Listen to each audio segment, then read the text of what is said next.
Bonjour à toutes et à tous. Nous commençons aujourd'hui le chapitre numéro 2 concernant la fonction de la variable complexe. Et surtout, on va traiter la partie concernant l'holomorphie, c'est-à-dire on va faire l'étude des fonctions holomorphes. Tout d'abord, on définit qu'est-ce qu'une fonction complexe. Alors, on appelle fonction complexe à une variable complexe toute application f de U inclus dans C vers C. Il peut être U inclus strictement dans C ou bien U c'est elle-même C. Qui à Z fait correspondre W est égal f de Z. Alors on peut dire l'image comme dans le cas réel et on peut dire la transformation. W c'est la transformation de Z par la transformation F ou bien par l'application F. Comme on a vu au chapitre 1, tout nombre complexe admet une écriture sous forme algébrique. Alors pour cela, si Z est égal x plus y, la forme algébrique de Z, alors f de Z, il s'écrira donc sous la forme p de xy plus i de xy, où p de xy c'est la partie réelle de f de Z, et q de xy c'est la partie imaginaire de x de f de Z. Bien sûr, p de xy sont des fonctions à deux variables. Alors cela nous ramène à une application phi de R2 vers R2, qui le couple XY fait correspondre le couple PXY que de XY.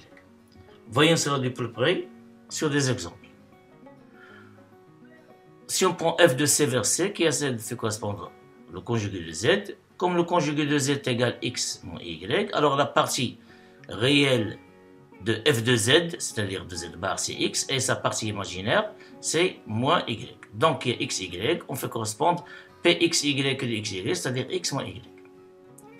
De même, si on prend phi f de C vers C, qui à Z fait correspondre Z bar, Z au cube, on va trouver cela. Pourquoi? Parce que Z bar, Z carré, on peut l'écrire sous la forme Z bar fois Z carré.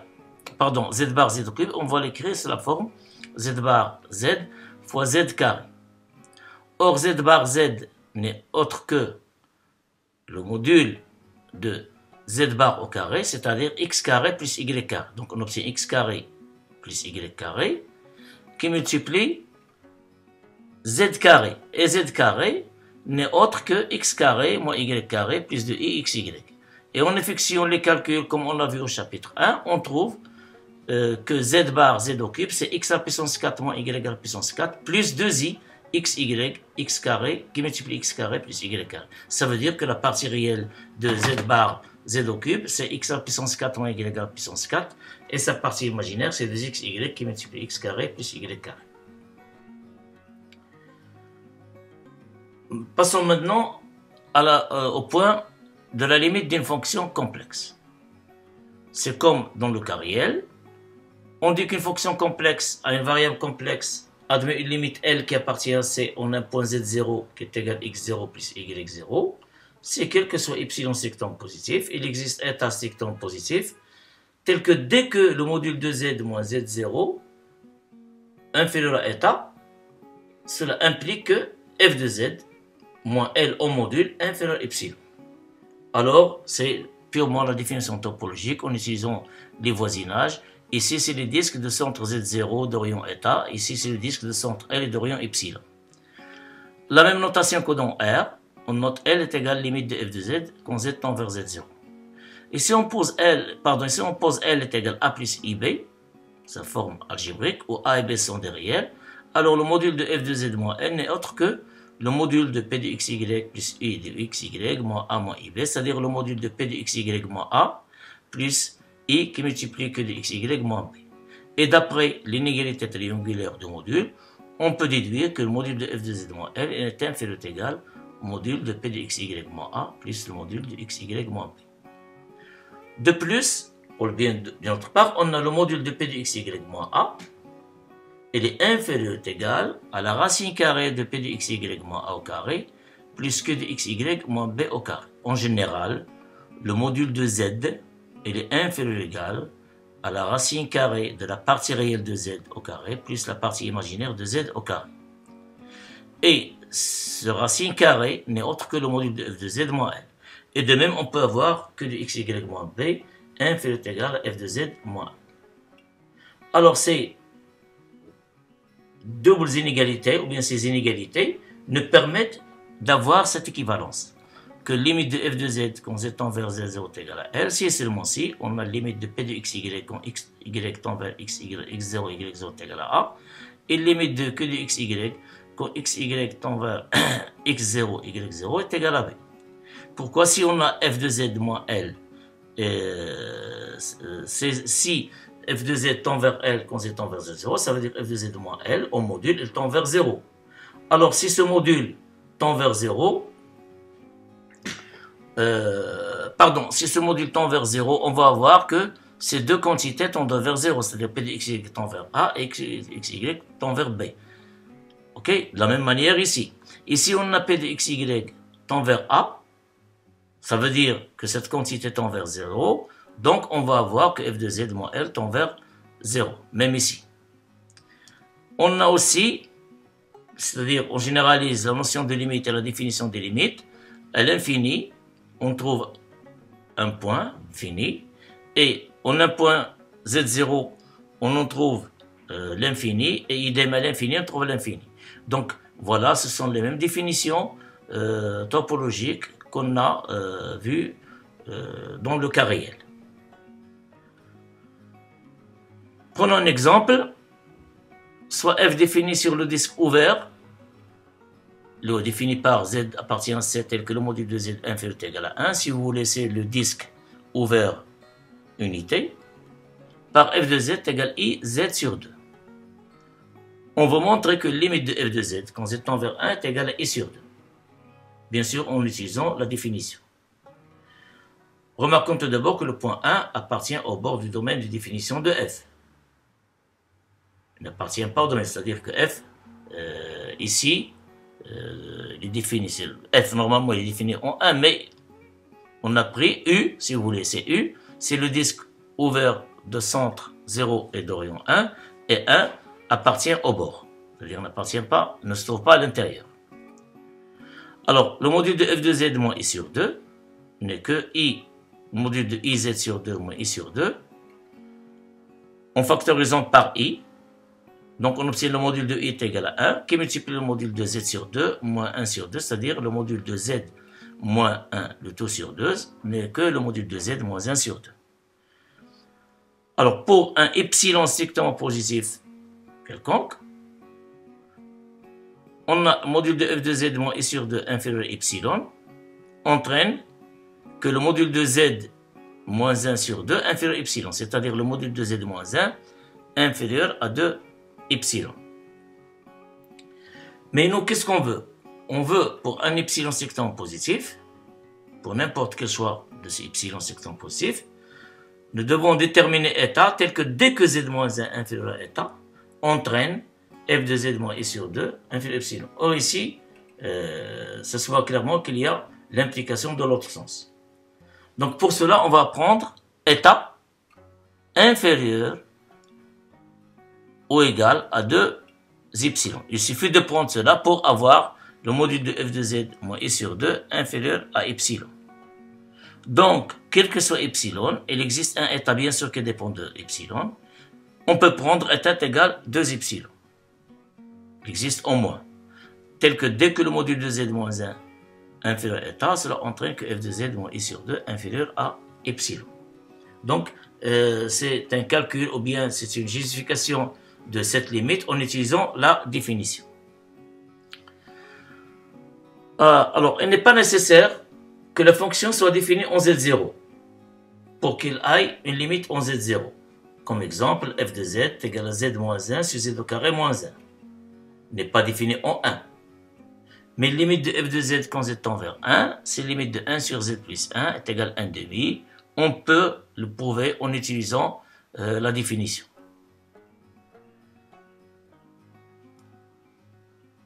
Alors, parfois, on trouve des difficultés. On sait que C, elle est séparée. Pourquoi? C'est un espace topologique. Il est métrique tout d'abord, donc il est topologique, et tout espace métrique, il est séparé. Donc, puisqu'il est séparé, si une fonction f admet une limite, alors la limite, elle est unique, grâce à l'espace, elle est séparée. C'est-à-dire, si on trouve deux points distincts, on peut les séparer par deux voisinages distincts. Alors, pour prouver que f n'admet pas de limite en un point, il suffit de trouver deux directions d'approche de ce point, telles que f ne tende pas vers la même valeur suivant l'une ou l'autre direction. On a déjà vu, puisque C est isomorphe à R carré, donc si on se rapprochait d'un point, alors il y a une infinité de directions de se rapprocher de ce point. C'est pas comme dans le cas réel, et à droite, on se rapproche un point uniquement à droite ou à gauche. Comme exemple, prenons f de z est égal la partie réelle de z sur z. Cette fonction n'a pas de limite en 0. Pourquoi? Prenons un z égale x plus y et posons y égale 0. C'est-à-dire z égale x appartient à R. Une direction d'approche de 0. Donc on se rapproche de 0. On a fixé 0, y est égal à 0. Et x, on va tendre vers 0. Donc on se rapproche du point 0, 0. 0, c'est 0, le couple 0, 0, il représente le nombre complexe 0 qui est aussi réel. Alors dans ce cas, f de z, elle est à cote égale, puisque la partie réelle, la partie imaginaire est égale à 0, il reste x. X sur x, c'est 1. Et 1, si c'est une constance vis-à-vis de 0, donc elle tend vers 1 en 0. C'est-à-dire lorsque x tend vers 0, et en général, lorsque 0, 0, x, y tend vers 0, 0. De la même manière, si x, pardon, ici, de la même manière, je m'excuse, si x, hop là, si x égale à 0, on trouve z est égal à y. Donc on a une autre direction d'approche de 0. Donc on fixe 0 et on donne y égale à 0. Donc on se rapproche de 0, 0. Dans ce cas, f de z est égal à la partie réelle de z sur z qui est égale à 0. La partie réelle de z, c'est 0, c'est x égale à 0, divisé par z, c'est 0, donc il tend vers 0 en 0. Alors qu'est-ce qu'on remarque? Lorsqu'on se rapproche de point 0 complexe, par deux directions différentes, on trouve deux limites de valeurs distinctes. Donc f n'a pas de limite en 0. Donc f, la limite au point 0 n'existe pas. Maintenant, on va donner la définition séquentielle de la limite. Soit u de c un ouvert non vide et f de oméga vers c une application complexe, ou bien une fonction complexe à une variable complexe, ou bien tout court une fonction complexe. Alors, limite de f de z quand z tend vers z0 est égale à L, si et seulement aussi, pour toute suite zn d'éléments de u, avec limite de zn est égale à z0, on aura limite de f de zn est égale à L. Donc, c'est ce qu'on appelle la définition séquentielle, c'est-à-dire en utilisant les suites. Voilà un exemple, et cette définition nous permet parfois de montrer qu'une fonction n'a pas de limite. Alors, par exemple, prenons f de z égale à z sur z bar. Cette fonction n'a pas de limite au point 0. En effet, si on prend pardon, un nombre complexe, ou bien une suite de nombres complexes zn, définie de la forme 1 sur n, e i θ, avec θ appartient à 0 de pi. On a bien limite de zn, c'est la limite de 1 sur n e i θ qui est égale à 0. Mais f de zn, c'est quoi? C'est zn sur z bar n qui est égal à 1 sur n e i θ sur 1 sur n e moins i θ est égal, on simplifie par 1 sur n, et le reste e i θ sur e moins i θ, donc on obtient e de i θ. Or, ce terme, il ne dépend que de θ. Et par suite, limite de zn a des valeurs différentes suivant les directions de θ. Si on change θ, bien sûr, on trouve des valeurs différentes. Donc, f n'a pas de limite au voisinage de 0. On passe maintenant au troisième point, la continuité d'une fonction complexe. Alors, soit u inclut dans C un ouvert non vide de C, et f de u vers C une fonction complexe. on dit que f est continu en z0 appartient à u si la limite de f de z quand z tend vers z0 est égale à f de z0. Et si f est continu en tout point de l'ouvert u, on dit que f est continu sur u. Parmi les exemples des fonctions continues, sur u ou bien sur un nombre complexe, on a un point complexe, les fonctions constantes sont continues en tout point de C, donc il est continu sur C. La fonction qui a z fait correspondre au module de z est continue sur C. La fonction qui a z fait correspondre à z à la puissance n est continue aussi sur C. La fonction qui a z fait correspondre à z à la puissance moins n est continue sur C étoile. Bien sûr, avec n, ici, on va prendre 1 sur q est égal à 1. Comme dans le cas réel. Si vous voulez, on dit les fonctions usuelles. Théorème, toute fonction continue en un point est bornée au voisinage de ce point. Donc c'est un théorème intéressant de fonctions complexes. Toute fonction continue en un point est bornée au voisinage de ce point. Voilà la preuve. Prenons une fonction f qui est continue en z0.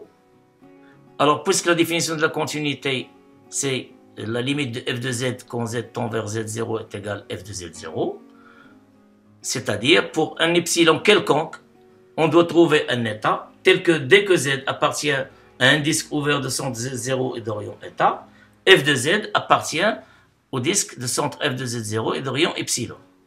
Alors, prenons epsilon est égal à 1. Il existe donc un état sectant positif tel que f. Qu'est-ce que ça veut dire f du disque, l'image du disque de centre, c'est-à-dire quel que soit z dans le disque de centre z0 des rangs état, c'est-à-dire le module de z, dès que le module de z, un point z qui appartient au disque ouvert de centre z0 état, il vérifie le module de z moins z0 inférieur état. Alors son image f de z doit contenir dans le disque ouvert de centre f de z0 et de rang epsilon, c'est-à-dire le module de f de z moins f de z0 inférieur à epsilon. Et dans ce cas, epsilon est égal à 1. C'est-à-dire, quel que soit z appartient à ce disque, on aura f de z moins f de z0 inférieur strictement à 1.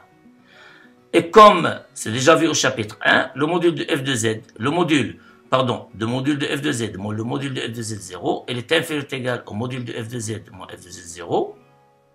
Et le module de f de z moins f de z0 est inférieur à 1.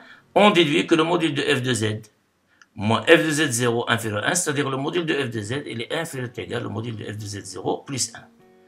Et en posant le module de f de z0 plus 1 en m, bien sûr il est positif, on déduit que quel que soit z appartenant à ce disque, à ce voisinage de z0, f de z il était inférieur ou égal à 1.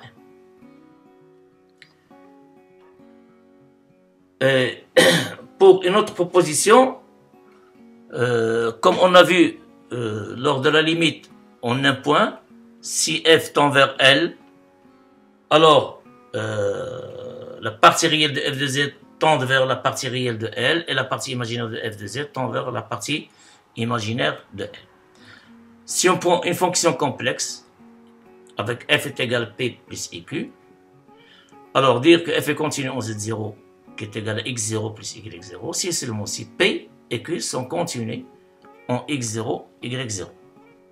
La preuve est facile, il suffit d'utiliser le module de p de xy moins p de xy0, y0, il est inférieur ou égal au module de f de z moins f de z0, et ainsi pour le module de xy moins le module de x0, y0, il est inférieur ou égal au module de f de z moins f de z0. Et comme f de z tend vers f de z0, ça veut dire que p de xy tend vers p de xy0, y0 lorsque xy tend vers x0, y0, ce qui montre que p est continu en x0, y0, et idem pour q. On donne maintenant la caractérisation séquentielle de la continuité, c'est-à-dire en utilisant les limites. Alors soit u inclut dans C un ouvert non vide et f de u vers C une fonction complexe. F est continu en Z0 qui appartient à U si seulement si pour toute suite Zn d'éléments de U qui convergent vers Z0, la suite image f de Zn converge vers f de Z0. Essayons de donner une preuve. Alors, dans ce sens, comme f est continu en Z0, alors, d'après la définition, on a ça. Et puisque limite de Zn, puisqu'on a déjà, si on a dit, si une suite Zn tend vers Z0. Et puisque la définition de la convergence d'une suite vers Z0, c'est équivalent à dire, il existe, quel que soit, pardon, quel que soit epsilon sectant positif, ou bien quel que soit un nombre sectant positif, il existe n appartient à n, tel que quel que soit n supérieur ou égal à n, on a module de Zn moins Z0 inférieur à ce nombre. Or ici, puisque état existe, donc le choix va se poser sur état. État, il existe, donc on va prendre état. Et puisqu'ici, quel que soit, alors puisque état existe, donc on peut prendre état. En général, on travaille avec epsilon, mais ici, on va prendre état. Donc, quel que soit n supérieur ou égal à n, on a le module de f de z moins f de z0 inférieur à epsilon. Pourquoi? Parce qu'on a déjà cette caractérisation. Elle est bien vérifiée. C'est-à-dire que la limite de f de z n, quand n tend vers l'infini, c'est f de z0. Et voilà. Donc, voilà une fonction f qui continue z0. Et on a une suite zn d'éléments de u qui continue vers z0. On trouve que la limite de f de zn sur n, lorsqu'n tend vers l'infini, est égale à f de z0. Réciproquement, si on suppose que la limite de f de zn tend vers f de z0, c'est-à-dire elle est égale à f de z0, pour toute suite zn d'éléments de u, où la limite de zn est égale à z0, on veut montrer que f est continu en z0. Pour cela, on va utiliser l'absurde. On suppose que f est non continu en z0. Alors, puisqu'il est non continu en z0, il existe un voisinage de f de z0. En général, c'est disque de centre ouvert de centre f de z0 epsilon, de rayon epsilon, tel que pour tout voisinage de z0. En général aussi, c'est un disque de centre Z0 de rayon état, tel que l'image de ce voisinage n'est pas inclus dans le voisinage de f de Z0. C'est-à-dire, aucun voisinage de Z0 ne serait envoyé entièrement dans f de Z0 par f. Alors, si on prend un n appartient à une étoile, et en prenant le disque, le voisinage de Z0, on le note D1 sur n, c'est le disque de centre Z0 et de rayon 1 sur n. Un voisinage de Z0, il existe un Z0n qui appartient à D1 sur n, tel que f de Zn n'appartient pas au voisinage de f de Z0.